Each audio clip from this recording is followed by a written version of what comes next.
Hello friends, வணக்கம். Welcome to Anitha's healthy kitchen. இந்த தீபாவளிக்கு ரொம்ப சுலபமாகவும் சுவையாகவும் செய்யக்கூடிய 4 விதமான ஸ்வீட் ரெசிபி தான் நம்ம இன்னைக்கு பார்க்க போறோம்.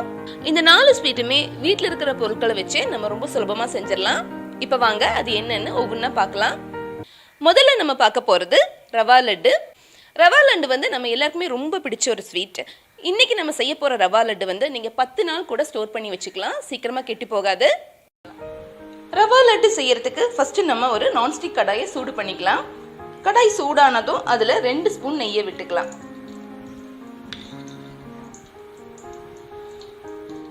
நெய் சூடானதும் அதுல முந்திரி பருப்பை சேர்த்துக்கலாம்.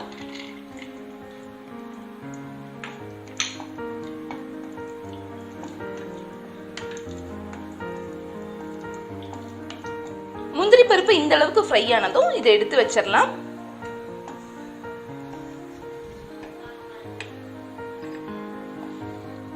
அடுத்ததா இதுல திராட்சையை சேர்த்துக்கலாம்.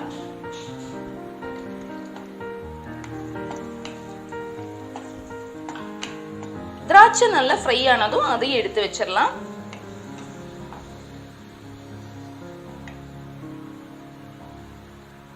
அடுத்ததா இதுல ரவையை சேர்த்துக்கலாம். ரவை வந்து நான் 1 கப் ரவை எடுத்திருக்கேன். இந்த ரவை வந்து நைஸா இருக்கணும். பாம்பே ரவைன்னு சொல்லுவாங்கல்ல, அந்த ரவை எடுத்துக்கலாம். இல்லைன்னா உங்களுக்கு பெரிய ரவை தான் கிடைச்சதுன்னா அதை வந்து மிக்சியில் ஒரு சுத்திட்டு அதுக்கப்புறமா சேர்த்துக்கலாம். ரவை சேர்த்ததுக்கு அப்புறமா நம்ம லோ ஃப்ளேம்லேயே வச்சுட்டு ரவையை வறுக்கணும்.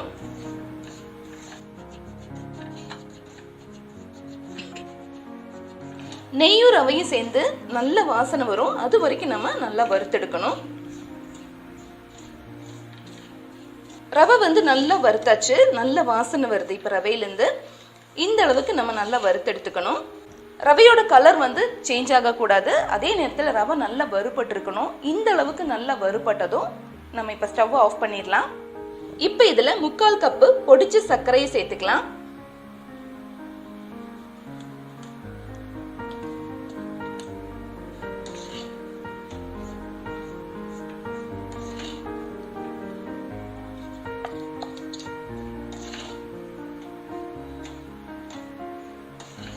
ஒரு கப்பு ரவைக்கு 3/4 கப்பு சர்க்கரை சரியா இருக்கும்.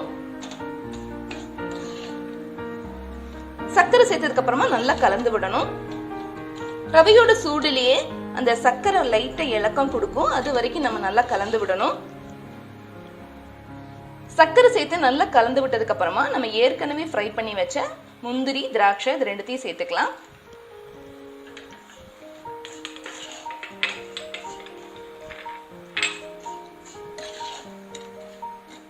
கூடவே ஏலக்காய் தூள் சேர்த்துக்கலாம். நான் வந்து 1 ஸ்பூன் சர்க்கரையோட ஏலக்காவையும் சேர்த்து பொடி பண்ணி வச்சிருக்கேன். ஒரு 4 ஏலக்காய் சேர்த்து பொடி பண்ணி வச்சிருக்கேன்.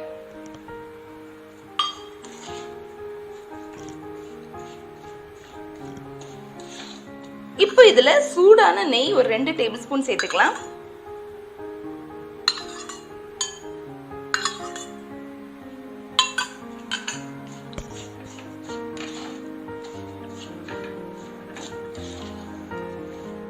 இப்போ இதுல சூடான பால் சேர்த்துக்கலாம். பால் வந்து ஒரு 2 டேபிள் ஸ்பூன் சேர்த்துட்டு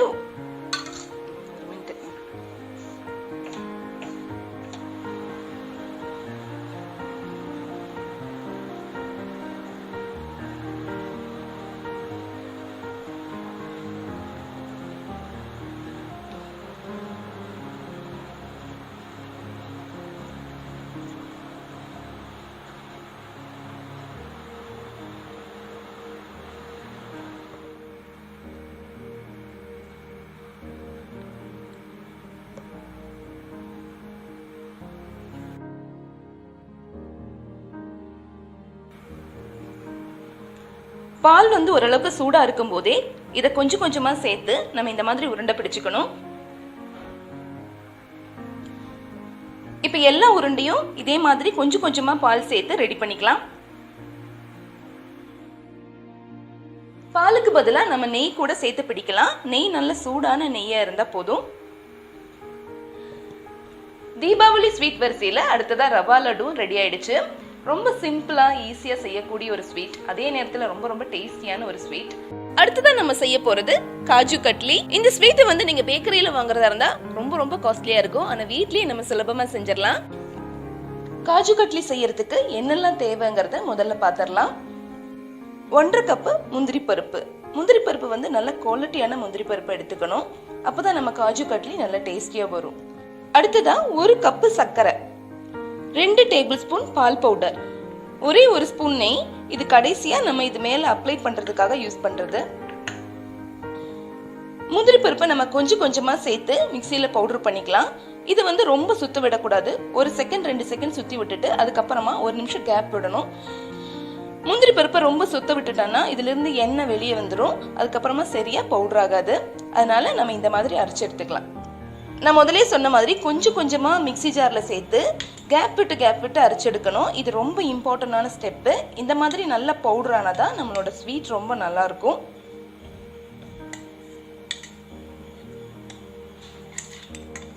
இந்த மாதிரி ஃபைனா பவுடர் பண்ணதுக்கு அப்புறமா நம்ம 2 டேபிள் ஸ்பூன் பால் பவுடரும் எடுத்து வச்சோம்ல, அதை இதோட சேர்த்து நல்லா மிக்ஸ் பண்ணிக்கலாம்.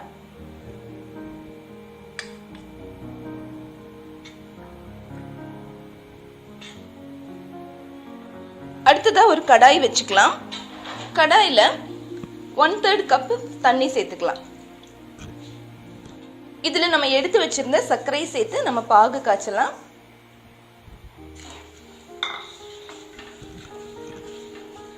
சர்க்கரை சேர்த்ததுக்கு அப்புறமா சர்க்கரை நல்லா கரையிற வரைக்கும் இந்த மாதிரி நல்லா கலந்து விட்டுட்டே இருக்கணும்.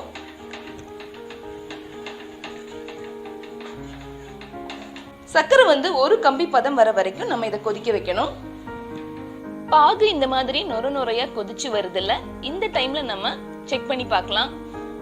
லேசா நூல் மாதிரி வந்து உடையுது இல்ல, இதுதான் கரெக்டான ஸ்டேஜ். இப்போ நம்ம முந்திரி பருப்பு பவுடரை சேர்த்துக்கலாம்.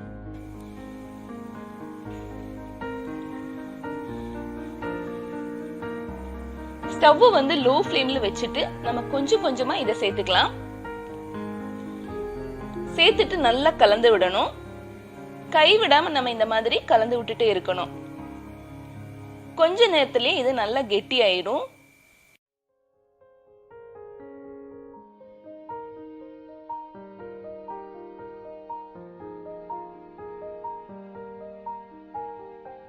இது நல்லா குக் ஆகி பேன்ல ஒட்டாம வரும். அது வரைக்கும் நம்ம இந்த மாதிரி கலந்து விட்டுட்டே இருக்கணும்.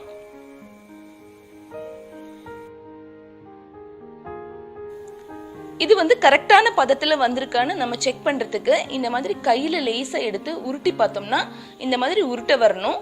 இதுதான் கரெக்டான பதம். இப்ப நம்ம மறுபடியும் ஒரு நிமிஷம் நல்லா கலந்து விட்டுறலாம்.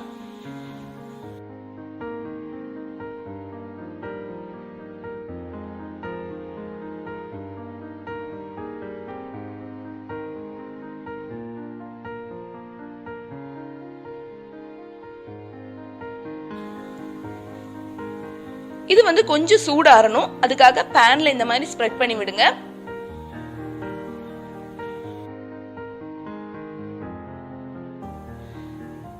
இது வந்து கொஞ்சம் சூடாறனதும் நம்ம ஒரு பிளேட்ல மாத்திக்கலாம்.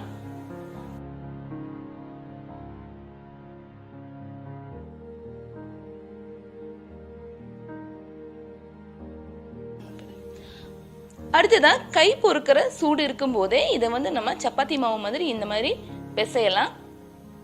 பிசையும் போது 1 ஸ்பூன் நெய்யையும் சேர்த்து பிசையணும். இது வந்து சீக்கிரமாவே கெட்டி ஆயிடும். அதனால நம்ம கொஞ்சம் சூடா இருக்கும் போதே சப்பாத்தி மாவு மாதிரி இதை நல்லா திரட்டிக்கலாம். ரொம்ப நைஸா திரட்டக்கூடாது, கொஞ்சம் கெட்டியாவே திரட்டணும்.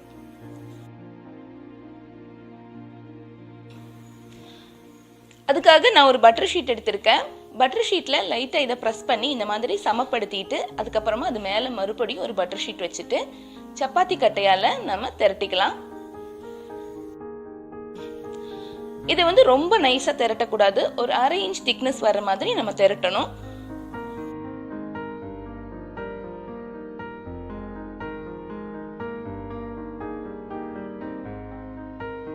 இப்போ பட்டர் ஷீட்டை எடுத்துட்டு நம்ம லேசா நெய் தடவிக்கலாம். இது வந்து ஸ்வீட் வந்து ரொம்ப நேரத்துக்கு சாஃப்டா இருக்கிறதுக்கு நமக்கு உதவும். பாருங்க எவ்வளவு ஈவனா வந்திருக்கு. இப்போ நமக்கு விருப்பமான ஷேப்ல நம்ம இதை கட் பண்ணிக்கலாம். நான் இது டைமண்ட் ஷேப்ல கட் பண்றேன். உங்களுக்கு என்ன ஷேப் விருப்பமா இருக்கோ அந்த ஷேப்ல இதை கட் பண்ணிக்கலாம்.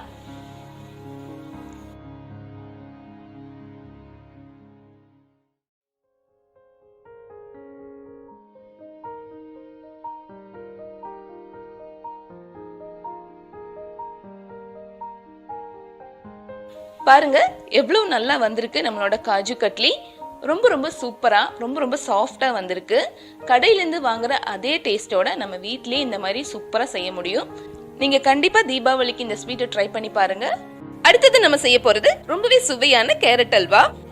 கேரட் அல்வா செய்யறதுக்கு ஃபர்ஸ்ட் நான் குக்கர் பேன் வச்சிருக்கேன். குக்கர் பேன் சூடானதும் இதுல 2 டேபிள் ஸ்பூன் நெய்யை விட்டுக்கலாம். நெய் லேசா சூடானதும் இதுல ஒரு 10-12 முந்திரி பருப்பை சேர்த்துக்கலாம்.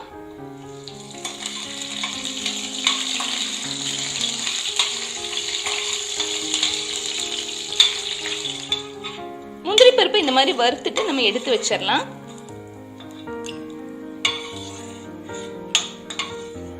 இப்ப இதுல 700 கிராம்ஸ் கேரட் துருவியதை சேர்த்துக்கலாம். கேரட்டை வந்து 2-3 தடவை நல்லா கழுவி சுத்தம் பண்ணிட்டு அதோட மேல் தோலை சீவிருங்க. அதுக்கப்புறமா சின்னதா இந்த மாதிரி துருவி எடுத்துக்கங்க.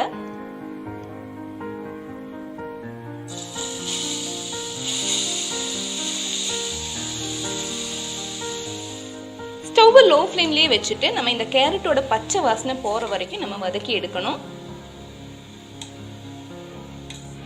நம்ம ஒரு 7-8 நிமிஷம் இந்த மாதிரி வதக்கி விடணும். அப்பதான் இதுல இருக்கிற பச்சை வாசனை எல்லாம் போகும்.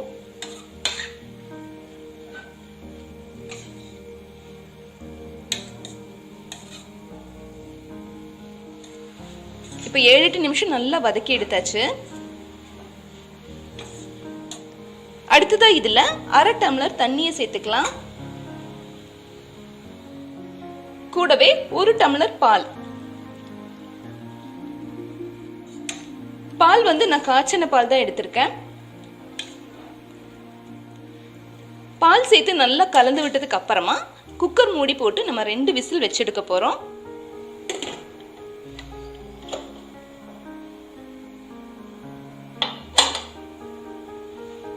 இப்ப 2 விசில் வந்தாச்சு. குக்கர் நல்லா பிரஷர் எல்லாம் போயிடுச்சு. இப்ப நம்ம திறந்து பார்க்கலாம். கேரட் பாலோடு சேர்ந்து நல்லா குக் ஆயிருக்கு.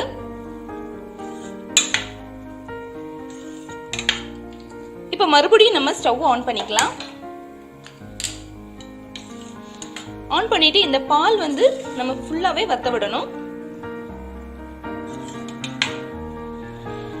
பால் வந்து நல்லா கொதிக்கிற இந்த டைம்ல நம்ம 2 டேபிள் ஸ்பூன் பால் பவுடர் இதுல சேர்த்துக்கலாம்.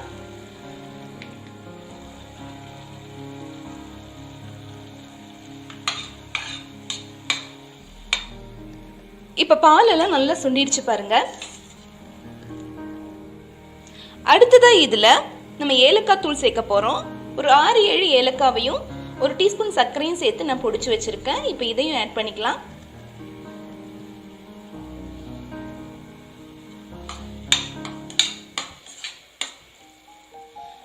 கூடவே கேரட் அல்வாக்கு தேவையான அளவு சர்க்கரை. நான் வந்து இன்னைக்கு 1/2 கப் சர்க்கரை சேர்க்கிறேன். சர்க்கரை சேர்க்கும் போது நம்மளோட அல்வா கொஞ்சம் இலக்கம் கொடுக்கும். அதுக்கப்புறமா மறுபடியும் செட் ஆயிரும். இப்ப சர்க்கரை எல்லாம் ஓரளவுக்கு நல்லா இறுகிடுச்சு.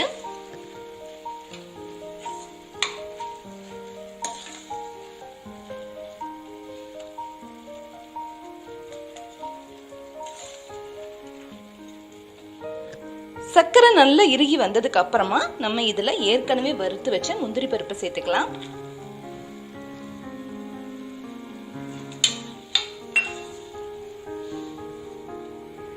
இதோட 1 டேபிள் ஸ்பூன் நெய்யையும் சேர்த்துக்கலாம். இது எதுக்காக நம்ம சேர்க்கிறோம்னா நெய் நம்ம கடைசியா சேர்க்கும் போது நெய் வாசனை ரொம்பவே நல்லா இருக்கும்.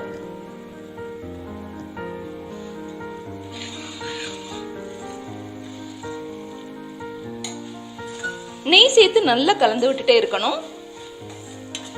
இன்னும் ஒரு 5 நிமிஷத்துல நமக்கு அல்வா சூப்பரா ரெடி ஆயிரும். இப்ப இந்த அளவுக்கு நல்லா கெட்டியா வந்ததும் நம்ம ஸ்டவ் ஆஃப் பண்ணிடலாம்.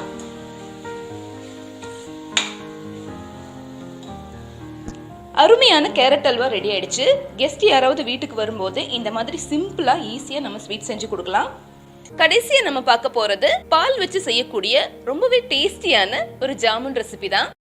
ஜாமுன் பண்றதுக்கு ஃபர்ஸ்ட் நம்ம நான்ஸ்டிக் கடாயில 1/2 லிட்டர் பாலை சேர்த்துக்கலாம். இதை வந்து மிதமான சூட்ல வச்சு நம்ம கைவிடாம கலந்து விட்டுட்டே இருக்கலாம். ஜாமுனுக்கு எடுக்கிற பால் வந்து நல்ல கெட்டியான பாலா இருக்கணும். அப்பதான் நம்ம ஜாமுன் நல்ல டேஸ்டா இருக்கும். பால் வந்து நல்லா கெட்டியாகி பால்கோவா பதத்துக்கு வரணும். அது வரைக்கும் நம்ம இந்த மாதிரி நல்லா கலந்து விட்டுட்டே இருக்கலாம்.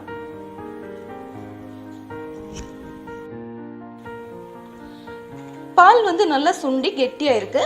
இன்னும் கொஞ்ச நேரம் கூட நம்ம இந்த மாதிரி கலந்து விட்டுட்டே இருக்கணும்.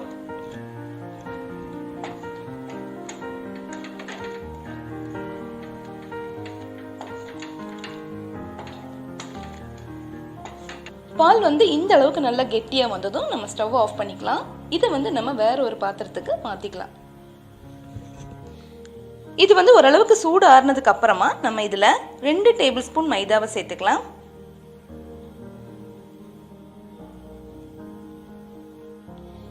இது கூடவே ஒரு பிஞ்ச் பேக்கிங் பவுடர், ஒரு பிஞ்ச் பேக்கிங் சோடா, இது எல்லாத்தையும் சேர்த்து நம்ம நல்லா பிசையலாம்.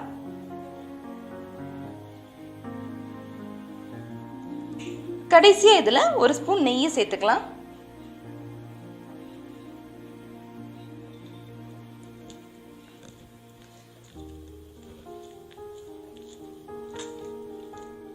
இப்போ ஜாமுன்கான மாவு ரெடி ஆயிடுச்சு. அடுத்ததா நம்ம சிரப்பை ரெடி பண்ணலாம். சுகர் சிரப் செய்ய 1 கப் சர்க்கரை சேர்த்துக்கலாம். அதே கப்ல 1 கப் தண்ணி. சர்க்கரை சேர்த்ததுக்கு அப்புறமா நல்லா கலந்து விடலாம். இந்த சுகர் சிரப் வந்து பாகு பதம்லாம் வர தேவையில்லை. ஒரு பிசுபிசுப்பான பதம் வந்தாலே போதும். இந்த சுகர் சிரப்புல ஏலக்காவை நச்சிட்டு சேர்த்துக்கலாம். ஒரு 2-3 ஏலக்காய் எடுத்திருக்கேன். இப்போ சுகர் சிரப் ரெடி ஆயிடுச்சு. இதை வந்து எடுத்து வச்சிடலாம். அடுத்ததான் நம்ம ஜாமுன் பொரிக்கிறதுக்காக எண்ணெயை சூடு பண்ணிக்கலாம். எண்ணெய் வந்து ரொம்ப சூடாக கூடாது. ஓரளவுக்கு சூடா இருக்கும் போதே நம்ம உருண்டைகளை சேர்த்தரணும். இதுல நான் ஏற்கனவே ஜாமுனுக்கு தேவையான உருண்டையெல்லாம் ரெடி பண்ணிட்டேன். எண்ணெய் வந்து ஓரளவுக்கு சூடாயிடுச்சு. நம்ம இப்ப ஜாமுன் உருண்டைகளை அதுல சேர்த்துடலாம். எண்ணெய் சூடு பண்ணும்போது நம்ம குறைவான தீயிலே வச்சுட்டு அது சூடு பண்ணணும். ஜாமுன் உருண்டைகளை எண்ணெயில சேர்த்ததுக்கு அப்புறமா இந்த மாதிரி ஸ்பூனாலேயோ அல்லது ஏதாவது கரண்டியாலேயோ இந்த மாதிரி கலந்து விட்டுட்டே இருக்கணும். இல்லைன்னா ஒரு பக்கம் ஃப்ரை ஆகும், ஒரு பக்கம் ஃப்ரை ஆகாது.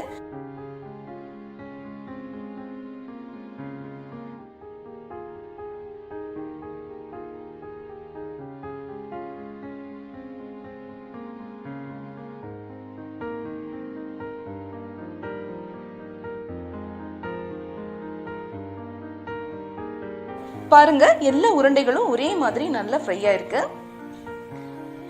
கடைசியா நம்ம ஏற்கனவே செஞ்சு வச்ச சுகர் சிரப்ல நம்ம உருண்டைகளை சேர்த்துடலாம். சுகர் சிரப் வந்து ஓரளவுக்கு சூடா இருக்கணும். ஜாமுன் உருண்டைகள் ஒரு 5 to 6 hours இந்த மாதிரி சுகர் சிரப்ல இருந்து ஊறட்டும். இப்போ 6 மணி நேரம் ஆயிடுச்சு. நம்மளோட ஜாமுன் எல்லாம் நல்லா ஊறி சூப்பரா வந்திருக்கு. நான் வந்து இன்னைக்கு குறைவான அளவில் செஞ்சு காட்டியிருக்கேன். இதே நீங்க தீபாவளி ஸ்வீட்டா செய்யும் போது கொஞ்சம் அளவுகளை அதிகப்படுத்திட்டு செய்து பாருங்க. ரொம்ப ரொம்ப நல்லா இருக்கும். இன்னைக்கு நம்ம பார்த்த இந்த 4 ஸ்வீட்டுமே ரொம்ப ரொம்ப டேஸ்டியான ஸ்வீட். அதோட செய்யறது பாத்தீங்கன்னா ரொம்பவும் ஈஸி. நீங்க கண்டிப்பா ட்ரை பண்ணி பாருங்க. ட்ரை பண்ணி பார்த்துட்டு உங்க ஃபீட்பேக் அனுப்புங்க.